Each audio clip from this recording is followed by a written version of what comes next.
Hello, I'm Taj, digitally known as Tropic Vibes, the host of Nifty Business, where we highlight NFTs and explore Web 3.0 as we move from pure speculation to creating real-world value.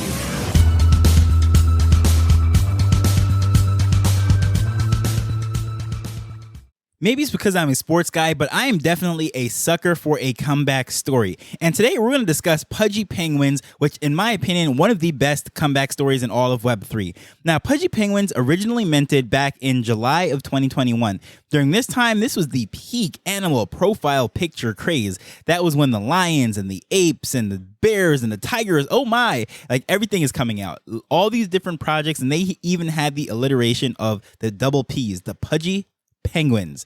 Try to say that 10 times fast. So everything was going on during this time. It really fit the mold and the flavor of the season of everything that was happening in the NFT space.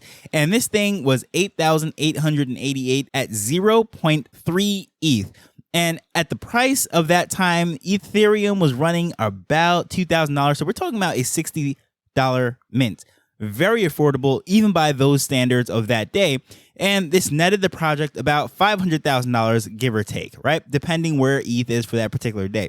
So it's a good amount, successful. However, within the upcoming months, it was basically pronounced a rug pull, and the community was starting to fall apart. There are people that were shaky, exiting the project. However, the comeback story part of the story is that they are basically now one of these standards, the BlueChips, right?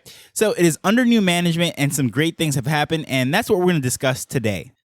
So something that I like to do is just search around for undervalued assets. This really started during the 2008 financial crisis when everything was just falling apart. Banks were closing, stocks were just on record lows, all sorts of craziness was happening. I started to look around for various businesses that were selling. People were closing the doors and just going out. I was looking at real estate. I remember walking around the neighborhood and just trying to find these raggedy, depreciated houses and try to see what they're selling for.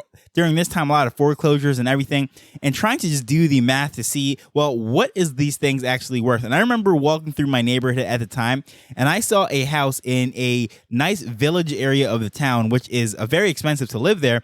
But for whatever reason, on this one particular lot, there was a small little house, and it was selling for something ridiculous like $8,000. And this was 2008. Just to give you comparison, now in today's market and everything, that same house would probably be going for closer to about $300,000, right? So very different times. And it was just cool to walk around the neighborhood. Obviously, during that time, I didn't have the $80,000, but it was just cool to find a project like that, or a property like that, I should say, that was truly undervalued.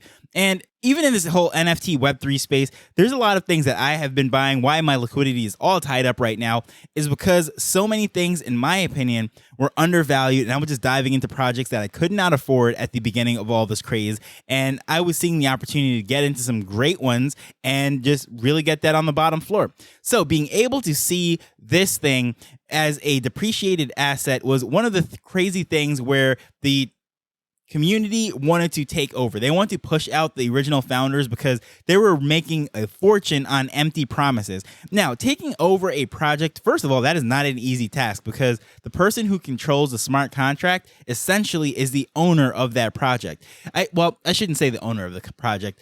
Is the controller of the project, I guess you say, the manager of the project, because essentially the people who own the NFTs are the owners. But using traditional methods as far as businesses and corporations and such, technically speaking, yes, the shareholders are all the owners. However, we look at the CEO and the person who might be the chairman, the majority shareholder, whatever, and we think that that's the owner, right? Sort of the same thing. So it's really a slip of the tongue. So used to that model of things and not necessarily thinking of all of this in Web3. However, what I'm trying to say with all of this is they changed out the team and they ended up doing that by a sale. Now, the community managers or the founders of the original project, they basically were using this as a personal bank account. This thing had very high volumes and they were making a fortune on it. Besides that $500,000 at the initial mint, roughly, it has a 5% royalty. And at the point of recording this, it is 61,000 ETH traded. So that is a ridiculous amount of money. With that 5% royalty, that's over $3,000 ETH of royalty. And even at today's prices, that's $4.5 million, 9x of what it minted out for. So $4.5 million, you can't live on that, but it is a very nice start. Just kidding. No, that is a lot of money. You can absolutely live on that and have a fortune and just do some amazing things. However, apparently it wasn't enough to fund all of those projects that they had promised. And frankly, I don't even think those assets or those funds were ever allocated to those promises anyways. It was just empty promises to push up the price.